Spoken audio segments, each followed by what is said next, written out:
Welcome to ThinkTech on OC16, Hawaii's weekly newscast on things that matter to tech and to Hawaii. I'm Jay Fidell. And I'm Elisa Onishi.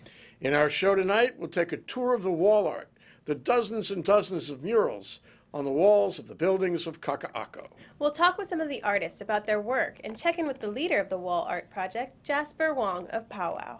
So far this year, ThinkTech has done two programs about Kaka'ako.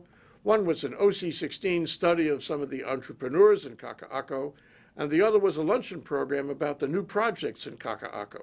But the story isn't over and is certainly still unfolding. Kaka'ako, a new center for our city, representing youth and vitality, entrepreneurship, creativity, new projects, prospects and businesses, and of course, the arts.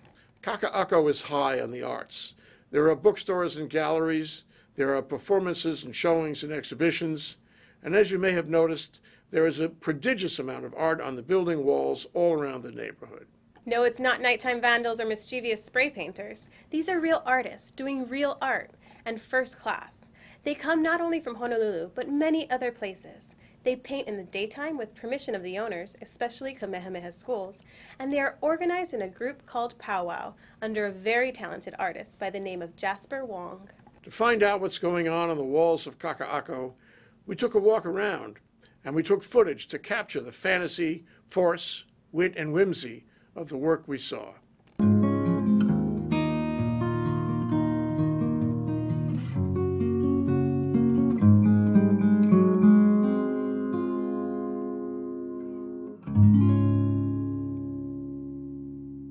We also talked with some of the artists and were charmed by what they told us. It's on every building, for goodness sake. We go down next to Office Max over here, look at the whole building. It's so exciting to see it go across the buildings. It's really something that it looks like it was different people's interpretations, and then they work together on the middle point to continuously have one mural from the beginning to end. It's something that is really great to see different people work together, and this comes off of something of collaboration that we're all about at the Box Jelly, what I first related to right away. It's the development that's happening, you know, in Kaka'ako, becoming that art place, really becoming, you know, the new up and coming, and the development at all as a community. Around the corner here, there's really been turning in new shops. R&D, a great coffee and bookstore. Another continuation of R&D Inter-Island Terminal. The greenhouse is another co-working type of space. And then Urban 808 is a place for kids. I came last night and they started working on it, and they said they were going to continue working until they were done. If that meant 2 in the morning, that meant 2 in the morning. And again, going back to that focus, the seeing that they're just determined to get it done is great to see. And I think this says a lot. Why are people doing it? Well, why people are doing it is, I think, is the easiest answer of all. You know, opportunity to express is just something that anyone looks to do. I mean, I'm from Hawaii, and I travel the world, so it's cool. You know, you can always make it off the island if you want to. Wow. Through art, you know, and art is universal. So, I mean, we got people from Australia, you know, Cambodia, just all over, man. They're from everywhere, man. It's crazy to see that we're all here painting, so it's cool. Some of them have art training and some of them don't. Some of them are working till 2 in the morning to express themselves on these walls. And good for KS that they allow it, however long that might be. This could be a new feature in the landscape in Honolulu, in Kaka'ako. And it's a good thing. It's a great thing. Pardon me, a great thing.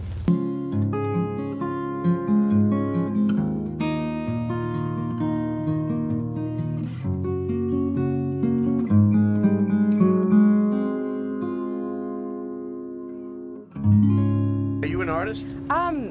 I do enjoy doing art, and I think the best part about art is that I get to be surrounded with so many talented people, feed off of their energy, their ideas, and through that synergy, we all get to create together. So that's what I enjoy. Yeah. And your art over here, is this something you drew separately, or are you doing it for the first time on the wall? This is the first time on the wall. Yeah, oh, yeah, that's great, you know, that's we're working as we You go. Feel the flow, yeah.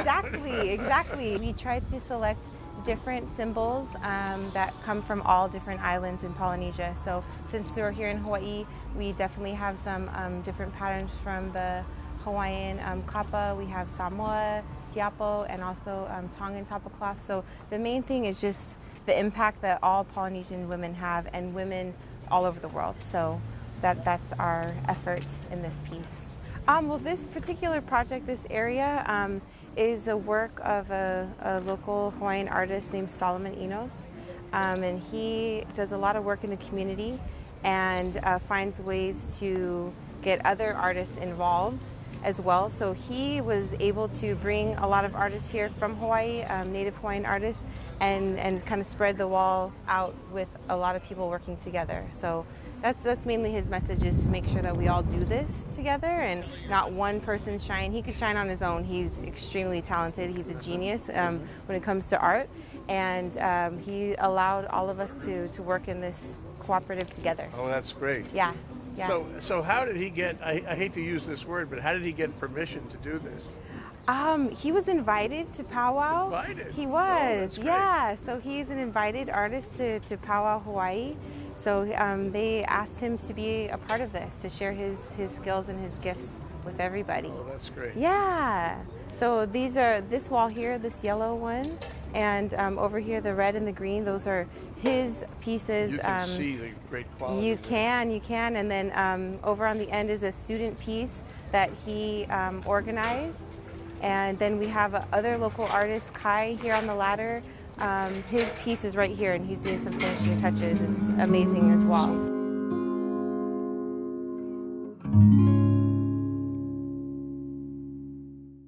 Later, we talked with Jasper Wong himself to try to understand what motivates him and the others to do their art on the walls of Kaka'ako. My involvement in art probably started when I was a kid. You know, I've always been interested in art. I eventually went to art college in San Francisco, where I studied in design and illustration, and I went on to move to Japan and then to Hong Kong for like 4 years, where I started a gallery there called Above Seconds. And I ran that gallery for 2 years, and I worked for different magazines such as Hypebeast. I eventually moved back to Hawaii after spending about 10 years abroad.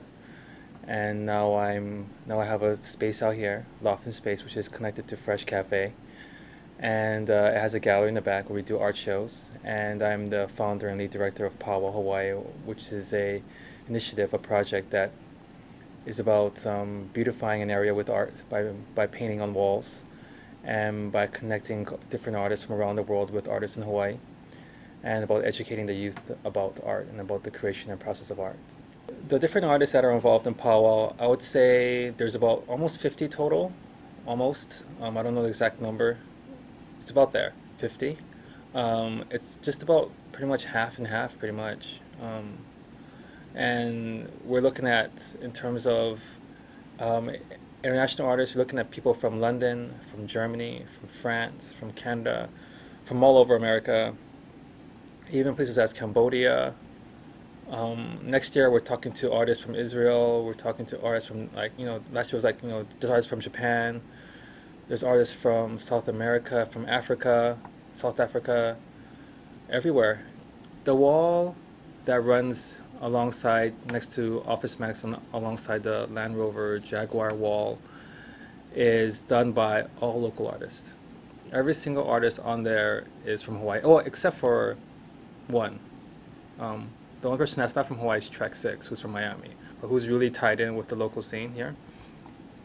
But that wall was coordinated by Estria, who's from Hawaii, and a really well-known graph writer and artist from here, and Prime, who's the founder of 808 Urban, and is a really well-known graph writer in Hawaii, and teaches kids graffiti.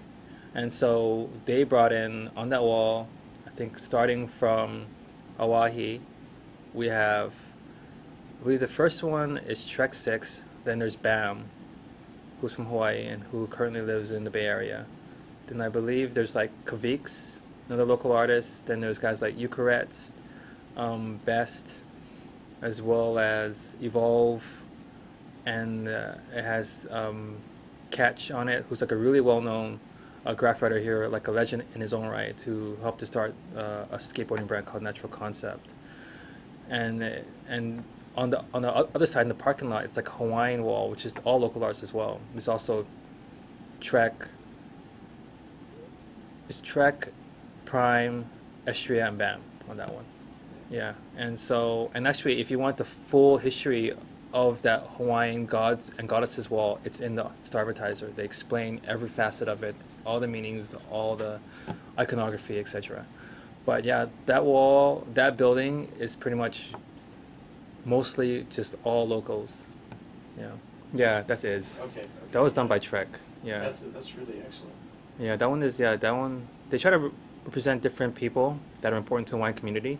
So that wall all has like, on one side, it's a lot of, they have like different Hawaiian endangered animals. You can see like the happy face spider and stuff like that. And other sides like Hawaiian gods and goddesses. And so they wanted to put is on it as well. And so, yeah, that one's all about, it's Hawaiian artists doing Hawaiian motifs. Yeah. You have good taste with that piece, the geisha piece on Ala Moana, because that was done by Catch.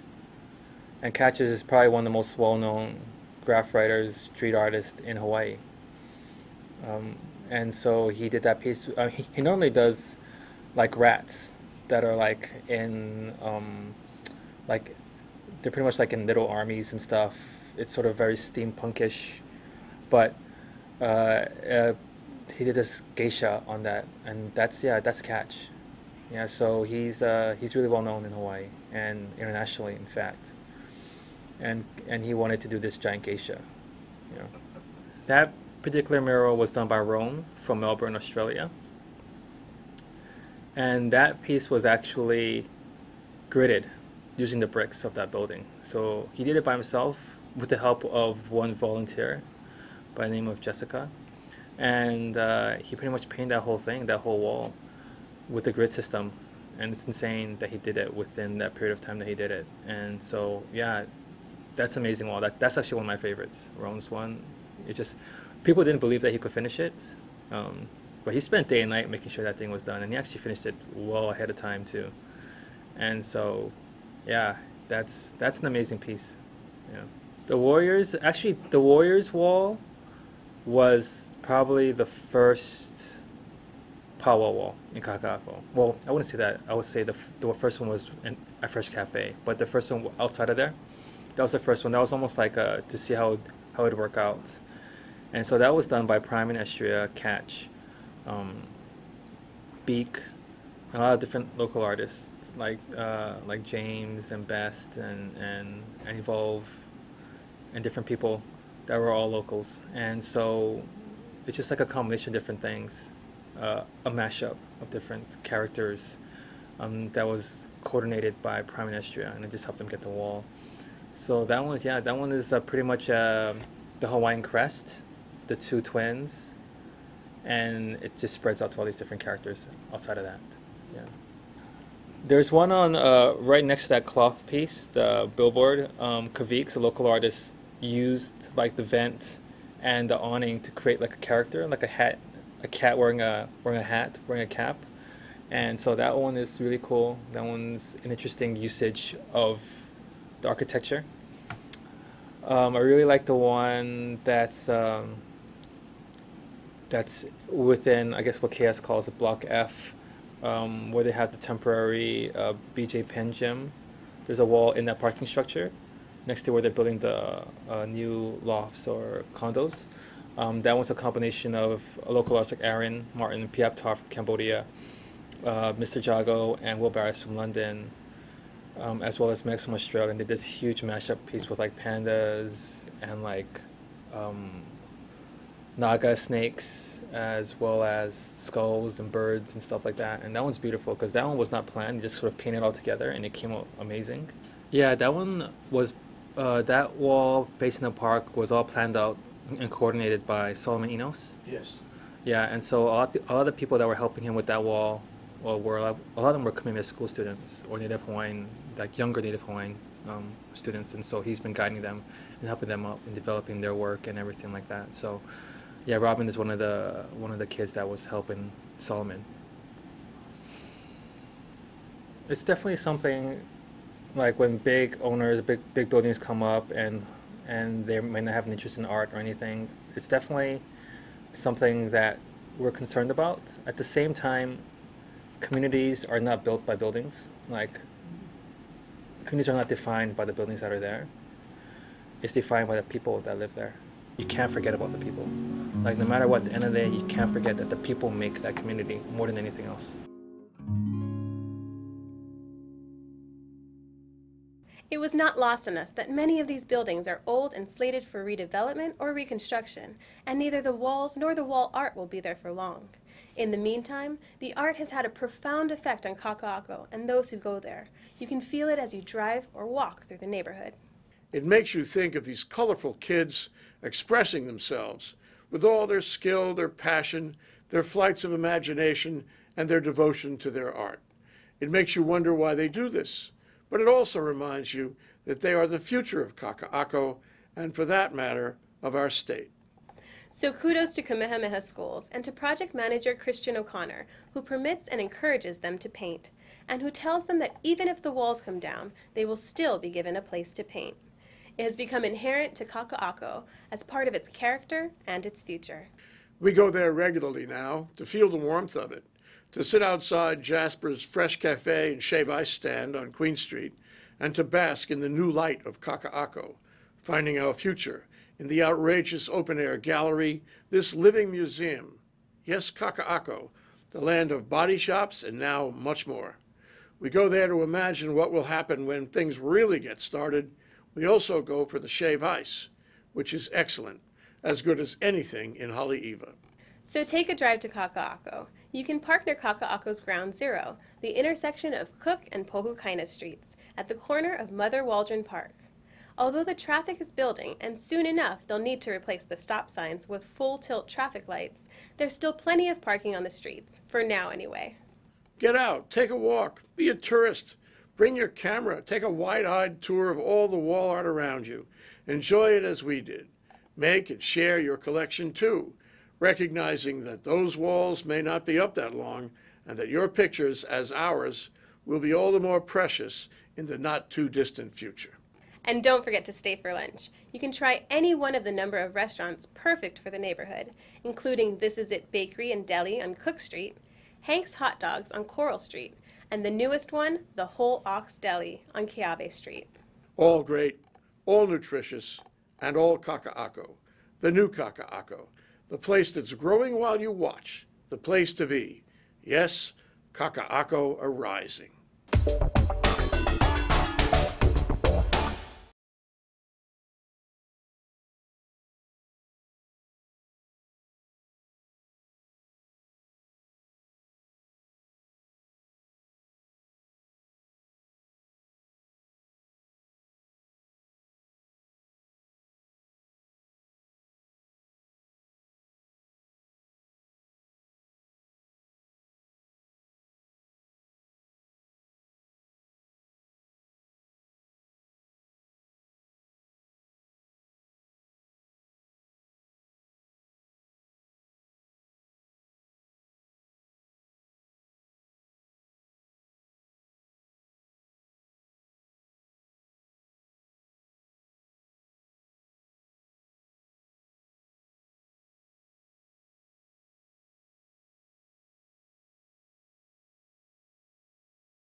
Now for our ThinkTech calendar of events going forward. ThinkTech's 4 to 5 p.m. weekday drive time radio series on KGU 760 AM continues this week, covering business, Asia, tech, energy, the arts, and government.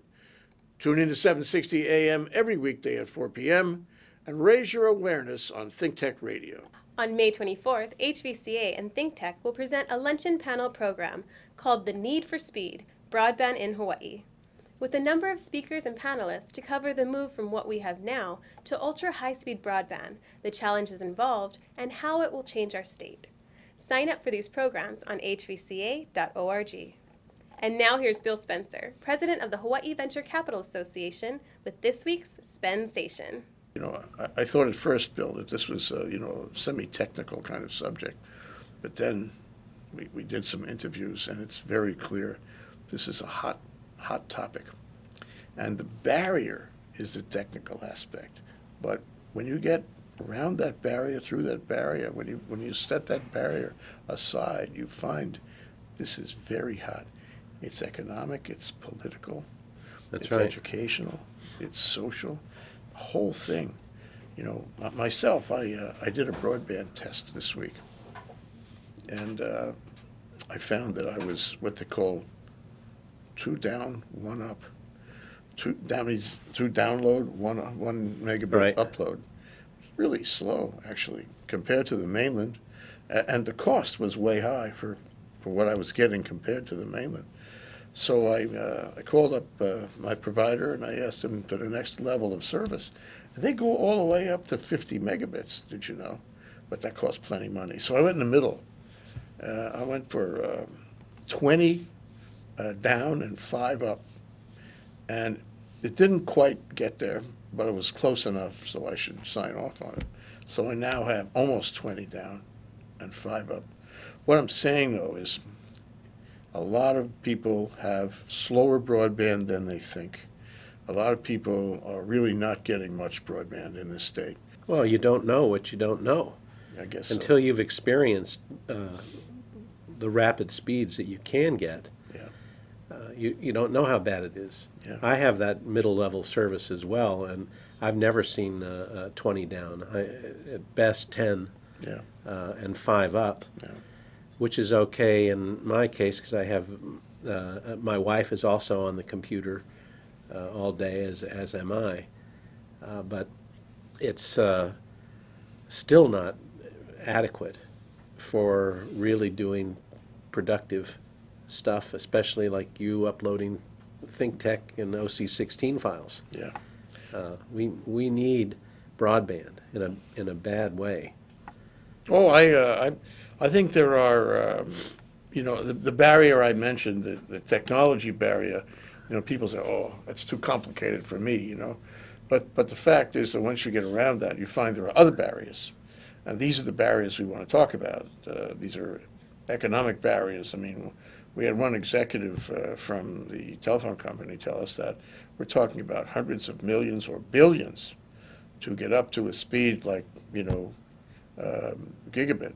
Where are we going to get the extra billion for, and you think that the existing providers are going to spend that kind of money to get up? Nah.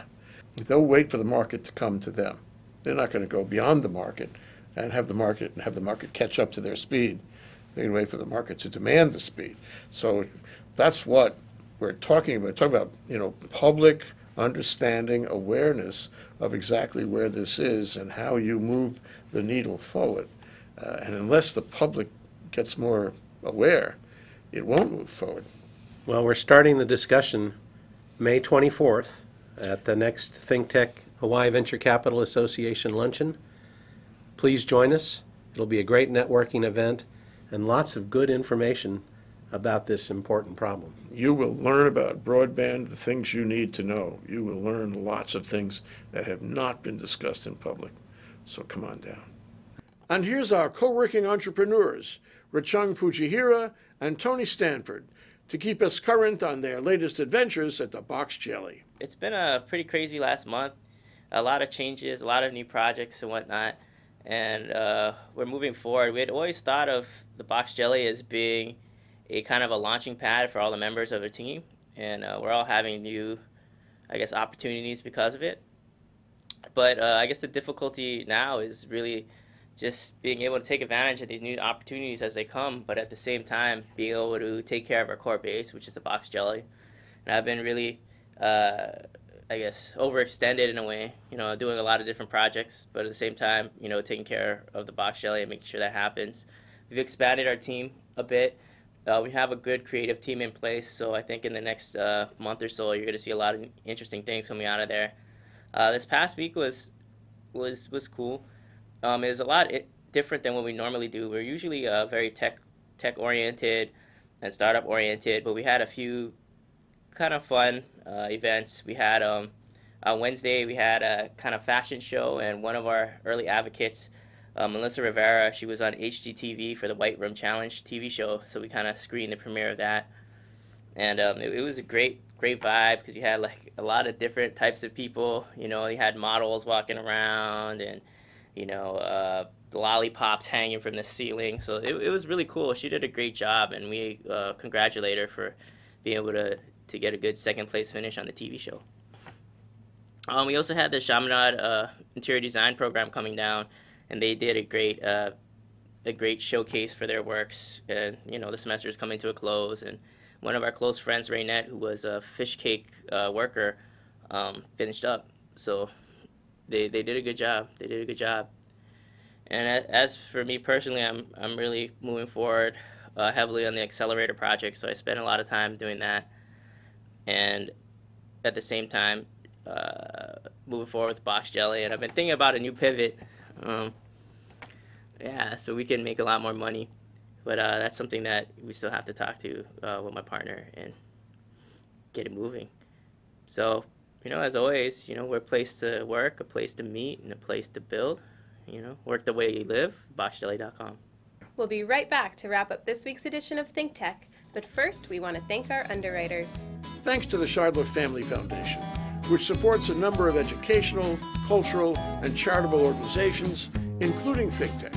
Hawaiian Electric Company and its affiliates Miko on Maui and Helco on the Big Island are deeply committed to the communities they serve. Galen Ho is a senior executive of BAE Systems, a global defense, security, and aerospace company, and CEO of CBI Polymers, a tech company in Hawaii. Okay, Lisa, that wraps up this week's edition of ThinkTech. Remember, you can watch ThinkTech on OC16 several times every week. Can't get enough of it, just like Elisa does. For additional times, check out oc16.tv. You bet, Jay. For lots more ThinkTech videos and for underwriting and sponsorship opportunities on ThinkTech on OC16, visit thinktechhawaii.com. Be a sponsor or a volunteer and help us reach Hawaii. I'm Jay Fidell. Thanks so much for joining us on ThinkTech. You can watch this show throughout the week and tune in next Sunday evening for our next important weekly episode. Aloha. I'm Elisa Onishi. Aloha, everyone.